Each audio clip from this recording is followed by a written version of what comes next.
ചേട്ടനൊക്കെ ഉണ്ട്, എന്റെ ചേച്ചിയുണ്ട് ട്ടോ. അവിടെയാ ഉള്ളിലായിരിക്കണേ. ഇനി നമ്മളെ പോയിട്ട് കാണാട്ടാ. ഹലോ കൂട്ടുകാരെ, ഇത് മിയയുടെ ചാനലാണ്. ഞങ്ങളെ ഫാമിലി എല്ലാവരും കൂടി ബോട്ടിങ്ങിന് പോകണം. അവിടെ എത്തിയിട്ട് നമുക്ക് പറയാം. ഇതാണ് എൻ്റെ അമ്മ. ഇതെന്റെ അമ്മ, ഇതെന്റെ അമ്മൂട്ടാ. ഇത് എന്റെ ചേട്ടൻ, ഇത് എന്റെ കുഞ്ഞാവട്ട. ഫ്രണ്ടിലിരിക്കണത് ചേച്ചി, ഇത് അച്ചാച്ചൻ, ഇത് മുടച്ചൻ. ഫാമിലി ഉണ്ട് കേട്ടോ. പിന്നെ മാമനും അച്ഛനും ബൈക്കില് വന്നേ സ്ഥലം. രാമുലൂടെ നായികയില്ലേ, നായകൻ നസ്ലീൻ, അതിന്റെ അവിടെ അവന്റെ അവിടെയാണ് നമുക്ക് ഞങ്ങൾ പോകണം. തന്നെ അവിടെ ഇത് കാണാം.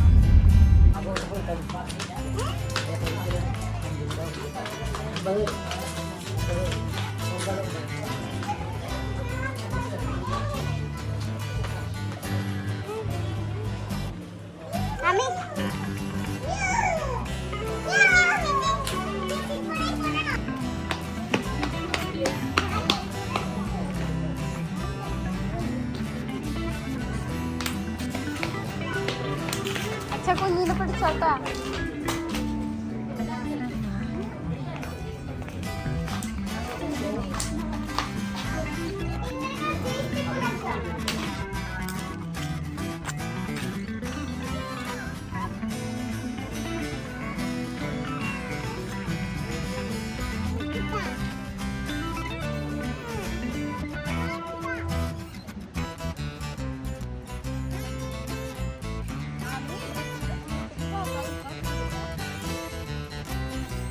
ഈ ഡക്കുമ്മ കേൾക്കോ?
ഈ അടുത്ത സ്ഥലത്തുകാരായതുകൊണ്ട് ഈ പുഴ അറിയാമല്ല, പുഴ ഏതാണെന്നറിയാമല്ല, അറിയില്ലേ?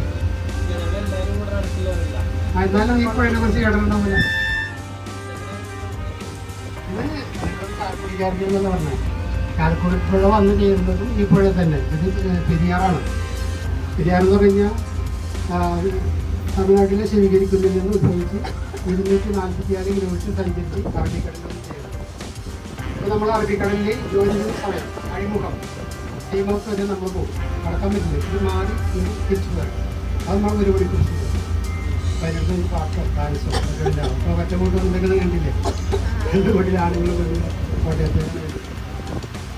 ഇവിടെ വരുമ്പോൾ കാണാനുള്ളത് കുറേ മത്സ്യബന്ധനങ്ങൾ, വള്ളങ്ങൾ, ബോട്ടുകൾ ഒക്കെ ഇവിടെ കാണാനാണ്. അത് കാണുന്നതെല്ലാം ബോട്ടുകളാണ്. അഴീക്കോട് മാർത്തമ പള്ളി ആദ്യം കാണാൻ പറ്റും. ഇപ്പം മത്സ്യബന്ധന വള്ളങ്ങളാണ്. അങ്ങോട്ട് ചെന്ന് കഴിഞ്ഞാൽ പക്ഷേ ബോട്ടുകളുണ്ട്. ബോട്ടും വള്ളം കൊണ്ട് വെച്ചറിയാമെന്ന് അറിയില്ല. വള്ളം എന്ന് പറയുന്ന കടലിൽ മേൽക്കത്തിൽ എത്തുന്ന ചാളായില അങ്ങനെയുള്ള മത്സ്യങ്ങൾ പിടിക്കുന്നത്. ബോട്ടെന്ന് പറഞ്ഞാൽ കടലിൻ്റെ അടിത്തട്ടിലുള്ള ചെളി വരെയും കോരി എടുത്തിട്ട് അതിൽ എത്തുന്ന മത്സ്യങ്ങൾ ബോട്ട് പിടിക്കുന്നത്. പക്ഷേ ട്രോളർ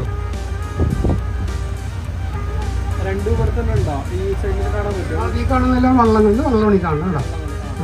എല്ലാം ഇരുമ്പിൻ്റെ അതുപോലെ ഇരുമ്പിൻ്റെ വള്ളങ്ങളാണ്. ഇതെല്ലാം യാർഡാണ്. അത് എന്തെങ്കിലും ടർപ്പായ ഉണ്ടോ? അതെല്ലാം പുതിയ പുതിയ വള്ളങ്ങളും ബോട്ടുകളും വെക്കുന്ന സ്ഥലമാണ്.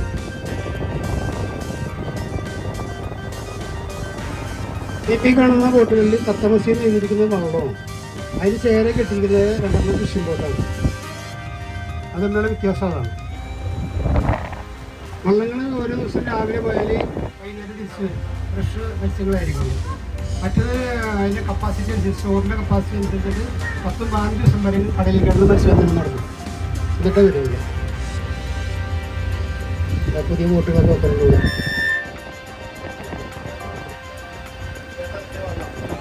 പുതിയ വെള്ളമുണ്ട്. മലയിൽ പിടിക്കുന്നത്.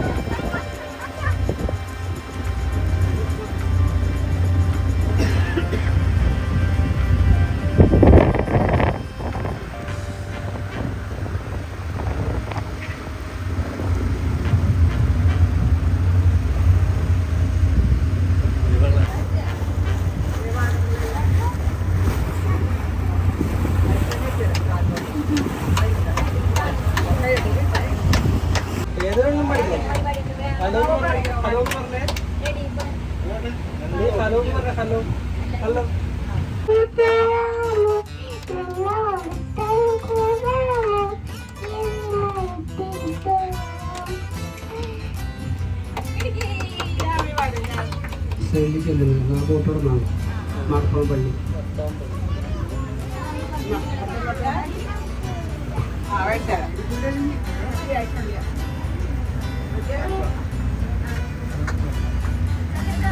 കുഞ്ഞികളെ ഒരു കഥ പറയാം. ഈ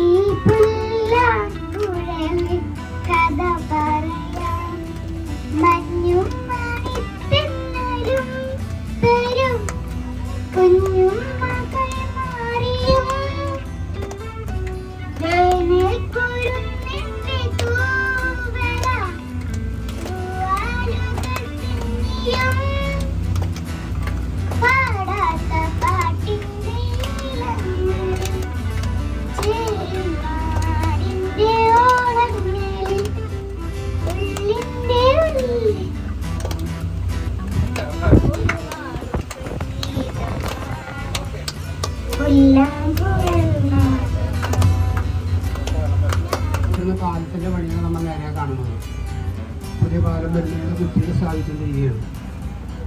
ഏകദേശം 1 വർഷത്തിനുള്ളിൽ ഈ പാലം ഉണ്ടാവുക. ഫിഷിംഗ് ബോട്ടിൽ ധാരാളം ലക്ഷ്യയിലേക്കുള്ള പുഴയുണ്ട്. ലക്ഷ്യയിലേക്കാണ് പുഴയിൽ ഇപ്പോൾ നമുക്ക് ഈ ഫിഷിംഗ് ബോട്ടുകൾ എന്ന് പറയുമ്പോൾ 1.5 കോടി രൂപ ചെലവിലാണ് ഇത് കൊടുക്കുന്നത്.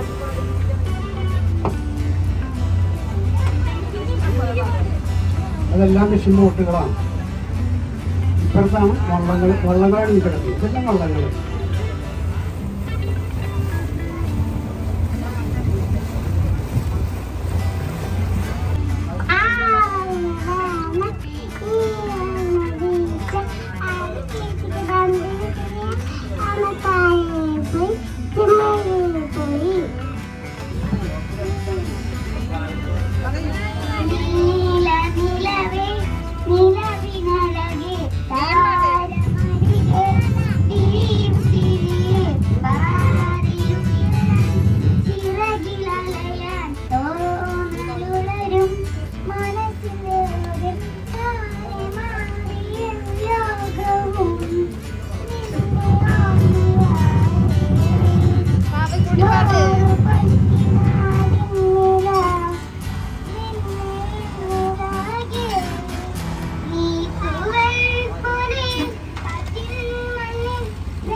ബോട്ടിലാണ് കാണുന്നത്. ആ കാണുന്ന കടലിൽ ഉണ്ട്. അഴിമുഖം കണ്ട പുഴയും കടലും ചേരുന്ന സ്ഥലം. 2 ദിവസവും ചീനവലകളുണ്ട് ധാരാളം.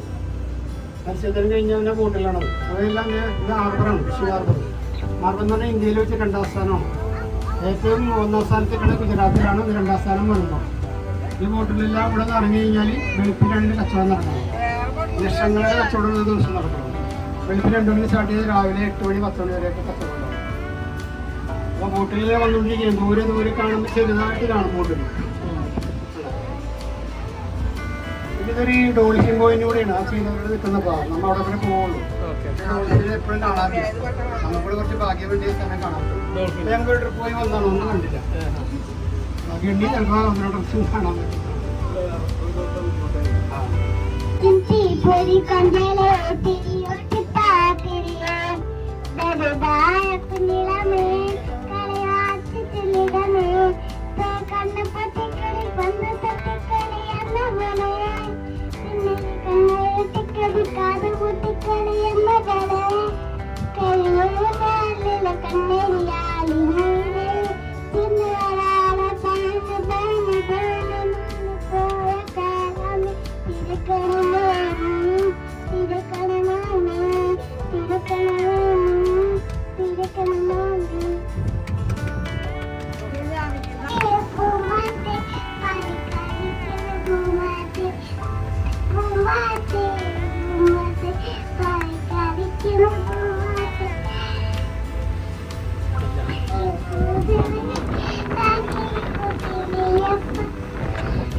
അറബിക്കടലാണ്ട, അറബിക്കടലാണ്. ഒരു ബോട്ട് കെട്ടി വെച്ചുകൊണ്ടു. ഒരു ബോട്ട് കേടായിട്ട് കെട്ടി വെച്ചുകൊണ്ടു.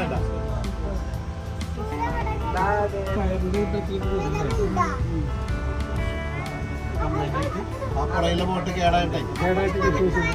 കടലിൽ നിന്ന് കെട്ടി സീനറികളൊന്നും ഇടുന്നില്ല. അല്ലെങ്കിൽ ആ സമയത്താണ് ഡോൾഫിനൊക്കെ കണ്ടത്. തിരുവനന്തപുരം പിടിക്കാൻ വേണ്ടിയാണ്.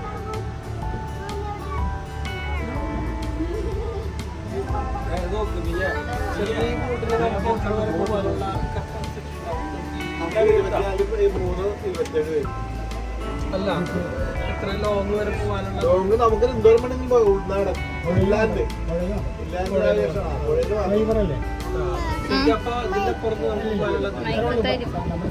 നമ്മളിപ്പോ ഇവിടെ നിന്ന് വിട്ട് കഴിഞ്ഞാൽ അപ്പുറത്ത് പോലീസ് പുറകെ വരും. പോലീസ് സ്റ്റേഷനിലൂടെ ബസ്സില്ല ഫോട്ടോ എടുക്കില്ല. നമ്മളെ തൃശ്ശൂർ ജില്ലയിൽ എറണാകുളം ജില്ലയിലോട്ട് പിരിയാണ്.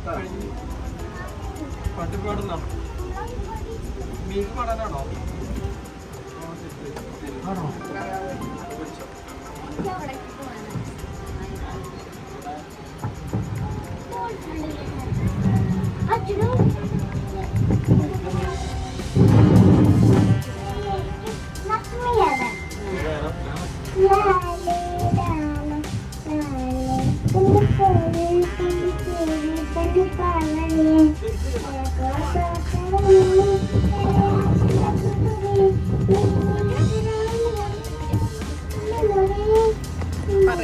അതിന് ഫോണ് കുഴപ്പമില്ലട്ടാ.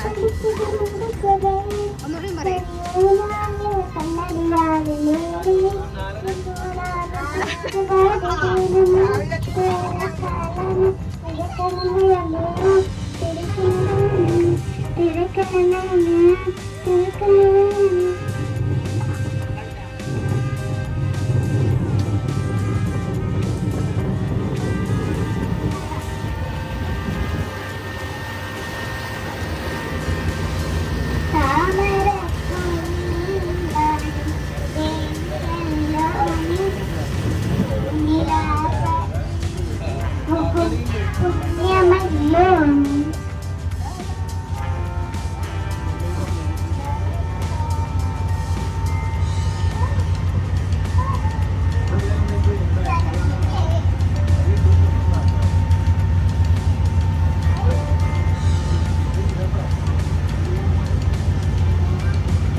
അദ്ദേഹത്തിൻ്റെ സ്വന്തം വരുന്നത് ചെറുപ്പത്തിലെ സ്വിമ്മിംഗ് പൂളിലൂടെ ആളുടെ കുട്ടി മരിച്ചു. അതാണ് സത്താറിൻ്റെ കുട്ടിയുടെ പേര്. അതുകൊണ്ടാണ് സത്താറിൻ്റെ പേര് വരുന്നത്. ഇപ്പോൾ അതെല്ലാം ഇയാളുടെ കയ്യിൽ പോയിട്ട് അഫക് ബോർഡിൻ്റെ കയ്യിൽ കേസ് കൊടുത്തു. ഇവിടെ താമസിക്കുന്ന ആളുകൾക്ക് നമ്മൾ ആ കാലത്ത് നമ്മുടെ സർക്കാർ സംസ്ഥാന സർക്കാർ 10 സെൻറ്റ് വെച്ച് എല്ലാ കുടുംബങ്ങളും കൊടുത്തപ്പോൾ 20 സെൻറ്റ് കൊടുത്തു. 20 സെൻറ്റ് കൊടുത്തെങ്കിൽ അവരുടെ പേരിലാക്കിയില്ല. അതുകൊണ്ട് കൈമാറ്റം ചെയ്യാൻ പറ്റില്ല. 100-ലേറെ പേര് ഇവിടെ താമസിക്കുന്നു. 120-150 വീടുകളുണ്ടായിരുന്നു. പ്രളയം വന്നവരോട് എല്ലാവരും ഇവിടെ വിട്ടുപോയി. ഇത് ഒരു കെട്ടാണ്. ഇതാണ് ഈ അറ്റത്താണ്. ഇത് അങ്ങോട്ടാണ് വീടുകളൊക്കെ ഉള്ളത്. ഈ 13 പേരെ വീടുകളുള്ളത്. നമ്മൾ വരുമ്പോൾ അപ്പോഴേ വരാം. ഇത് ചുറ്റി വരാം. ഇതിൽ പോവുകയും ചെയ്യാം.